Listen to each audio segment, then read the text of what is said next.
nyakubahwa shefu Brian, jewe by'ukuri ndamerewe nabi kabisa, jewe akazi kananiye kabisa. Ano majwi ni mu kanya. Nayo kandi akamaramaza muri kirinike Prince Louis Rwagasore, inahe zirabandanya kudushikira. Umunyagihugu ati kirinike ndayibutse, amagorwa nahaboneye muri Rusama 2023 banshonye kabiri. Ubwo nyene bakiyimvura igikomere, umuganga ariko arangirira amaswe akancumita umukasi mu kiguma, bakongera kugitabura ngo hagere kunshona ubwa kabiri hoho bakanshona numva. N'ubu sindapfa nkize neza, umwana wanje akarwara nkiri mu bitaro nkabura umupediatere n'umwe amundabira, ariko ku kanyuma hatagihema nkasanga atonzweko n'abaganga 5, kare nari nabuze n'umwe. Bari bagumye bambwira ngo nindamushire mu mazi bakuye muri firigo kubera yaguma ashuha, ukamenga ikimutuma ashuha kizoba giheze, umwana agatahira gupfa nkataha uko nahinjiye.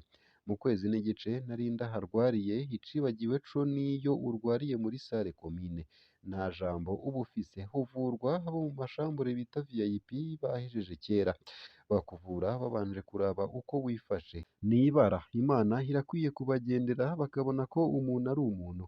Nabone bidushikira, nabone vyobashikira, kuko nabone ijuru ntirisakaye bonyagirwa. Iyo ni inahe yatanzwe n'umunyagihugu yiswe MD. Turabandanya kwakira inahe z'abahuye n'ivyago muri kirinike Prince Louis Rwagasore. Izi nahe zabo tuzobandanya tuzishira ahabona kugera umushikiranganji Sylvie Nzeyimana afashe ingingo z'amatohoza kubera muri kirinike Prince Louis Rwagasore, akongera agafata ingingo zibikosora. Iciyumviro gitanzwe n'umwe mu bakurikira runo rubuga nuko hoshirwa mu bitaro camera de surveillance kugira uwukoze nabi haca aboneka. Iki ciyumviro umushikiranganji yogikorerako, maze umugambi bakawuhera muri kirinike Prince Louis Rwagasore. Yidogerwa cane muri kino gihe, babonye hari ico bihinduye boheza bakazikwiragiza mu bitaro vyose. Kuramukije nk'uhakaze nshuti mukunzi wacu wo bandanya kubana natwe ngaha kuri no mbonesha kure igushikiriza amakuru, inkuru kumwe n'ibiganiro bigezweho biriko biravugwa irya nino mu gihugu c'u Burundi ndetse no hakurya y'imbibe z'igihugu c'u Burundi mu yandi makungu.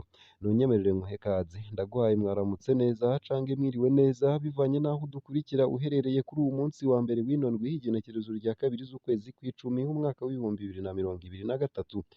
Wowe udukurikira uri mu gihugu c'u Burundi, ndakwipfurije kubandanya uraruranirwa no kugira ibihe vyiza.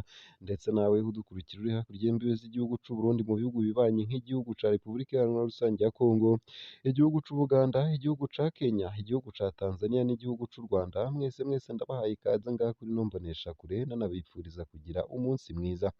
Ndetse yewe namwe mudukurikira muri hakurya y'imbibe z'ivyo bihugu bibanyi, mu bindi bihugu bigize umugabane wa Afurika, mu bigize umugabane wa Buraya, mu bigize umugabane wa Amerika, mu bigize umugabane wa Aziya, ndetse n'abari muri Australia, mwese ndabakengurukiye cane ngaha kuri no mbonesha kure imwe rudende ibashikiriza amakuru, inkuru kumwe n'ibiganiro bigezweho biriko biravugwa irya nino mu gihugu c'u Burundi, kumwe no hakurya y'imbibe z'igihugu cacu mu yandi makungu. Utegerezwa rero gusa gufyonda sabone canke subscribe nawe utarafyondako, hama ubandanye urashikirwa n'ano makuru umwanya ku mwanya kandi ku gihe. N'akamaramaza muri isabu, ikimenyane mu gutanga akazi ka leta. Urwaruka rwinshi ruridoga ingene akazi gatangwa ku kimenyane mu Burundi. Hari abakora ibibazo bakanabitora ariko bagasanga akazi kahawe abandi, mbere bigashika kakanahabwa abatanakoze ikibazo. Ibiherutse kuba mw'ishirahamwe isabu ni ikimenyetso kitabesha c'ingene akazi gatangwa. Isabu hitwarwa n'umuyobozi mukuru yitwa Alfred Niyokwishimira. Umuyobozi ajejwe intwaro, ubutunzi n'abakozi muri iryo shirahamwe yitwa Marie Goreti Hakizimana.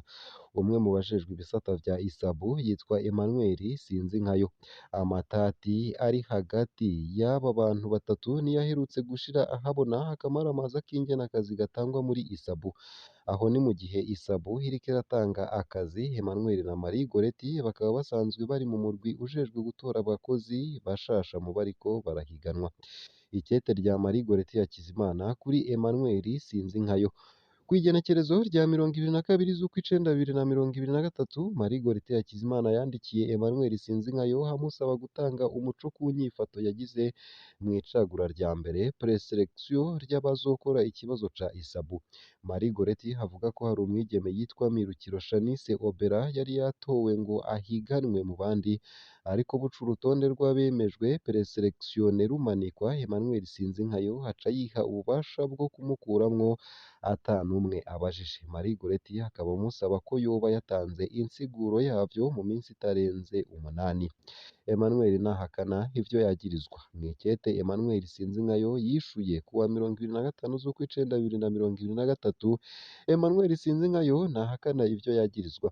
Yaremeje neza ko ivyo bintu yabikoze, hasigura ko kw'igenekerezo rya 24 z'ukwezi kwa kabiri 2023 yari yandikiye umuyobozi mukuru amusaba agashirukabute kajanye n'uko ari umuhanuzi wa ISABU mu bijanye n'amategeko, nk'uko yari yakemerewe n'inama nshingwantwaro ya ISABU.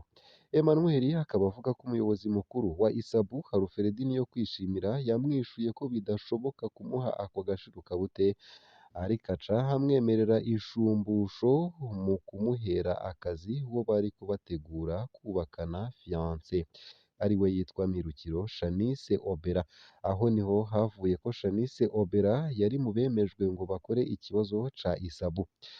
Ariko hahavuye haduka ikibazo aho Emmanuel yasanze Shanice Obera yari yaravyariye umwana muhira, akaba yarabimuhishije. Emmanuel yongera ko hari umutahe yari yarahaye Shanice Obera asanga yarawononye, niko gufata ingingo yo kumuheba, aca afata n'ingingo yo kumufuta mu bazokora ikibazo ca ISABU. Hari abandi bashizwe ku rutonde ata n'idosiye bazanye. Emmanuel Sinzinkayo ntiyemera kwambara ibara wenyene, avuga ko hariho abandi batowe mu bazokora ikibazo, mbere banashirwa mu bagitoye biciye mu manyanga. Akarorero atanga ni ak'uwitwa Gilbert Sabiyumva atigeze azana dosiye, ariko arashirwa ku rutonde rw'abazokora ikibazo. Ikibazo yaragikoze yongera ashirwa ku rutonde rw'abagitoye. Emmanuel yemeza ko Gilbert Sabiyumva anarenze imyaka y'abemerewe gukora ico kibazo. Emmanuel Sinzinkayo akaba yemeza ko yakoze ikosa kubera inyosha mbi y'umuyobozi mukuru wa ISABU. Asaba amatohoza yimbitse ku batoye ikibazo bose, hakavuga ko ahevye amasezerano mabi yari yagiraniye n'umuyobozi mukuru Alfred Niyokwishimira. Amatwi adusumira avuga ko mu batoye ikibazo hoba harimwo n'uwarungitswe n'umwe mu bashikiranganji. Pacifique Ninahazwe akaba yibaza ati ikibazo kimaze iki mu gutanga ubuzi bwa leta mu gihe abatora ikibazo atari bo bahabwa akazi? Ati bigenda gute ngo abagize umurwi wo gutanga akazi bahurize ku manyanga nk'ayo yose? Vyoba bisigura ko abagize umurwi bose bari bazanye amazina y'ababo bategerezwa kuronka akazi? Ni izihe nkurikizi kuri Alfred Niyokwishimira na Emmanuel Sinzinkayo? Aka karenganyo kazohera gute mu gihugu? Nayo mu yariko aravugwa hanze y'imbibe z'igihugu c'u Burundi nuko i Nyarugusu mw'ikambi ihaye indaro impunzi mu gihugu ca Tanzania, impunzi yaciwe igikonjo n'umupolisi. Umupolisi yaraciye ikiganza impunzi y'umunyekongo inyuma yo gushwanira mw'ikambi ya Nyarugusu muri Tanzania. Bagenzi we bava mu gihugu kimwe basaba ibihano vy'akarorero kuri uwo mupolisi yakoze iryo bara. Iryo bara ryabaye mw'ijoro ry'uwa gatanu hafi isaha 4. Impunzi z'abanyekongo zo muri zone ya kabiri zariko ziranezererwa hamwe na mugenzi wazo yategerezwa kuja muri Leta Zunze Ubumwe za Amerika mu mpera z'iyi ndwi. Bariko barasangira batamba bongera baririmba, niho twaza twumva abapolisi bakubita ku muryango batubuza. Twari vy'ukuri twarengewe n'umunezero ku buryo tutumvise amategeko yabo. Uko akaba ariko bamwe muri abo banyekongo bari muri ivyo birori bavuga. Igipolisi carashavuye niho caca gikoresha inguvu, niko babandanya bavuga. Abo bapolisi bararashe hejuru incuro zitatu kugira ngo badusanzaze, bamwe mu rwaruka baca bagerageza kwigwanira. Umwe muri abo bapolisi yaciye asohora ikibugita kinini gisa n'igipanga acaca igikonjo c'umwe muri urwo rwaruka. Ikiganza catibukiye hasi. Uko akaba ari kumwe muri izo mpunzi yibuka ivyari bihejeje kuba, vyatumye umunezero w'abanyekongo uhagarara, baca banyarukana uwakomerekejwe kw'ivuriro ryo muri zone ya gatatu aho ariko aravurirwa. ubutungane. Umuryango w'uwakomerekejwe usaba ubutungane. Dushaka ko uwo mupolisi ahanwa hisunzwe amategeko. Nta na kimwe cosigura inyifato yiwe y'ubunyamaswa. Bose baramubonye akora ico caha. Amatohoza aroroshe gukorwa, uko akaba ariko bavuga. Uwurongoye ikambi ya Nyarugusu yarituwe kuri uwu wa gatandatu n'umuryango w'Abanyekongo, aho asigura ko umupolisi yakoze ivyo kugira ngo yigwanire kuko izo mpunzi zagomba kumwaka ikigwanisho ciwe.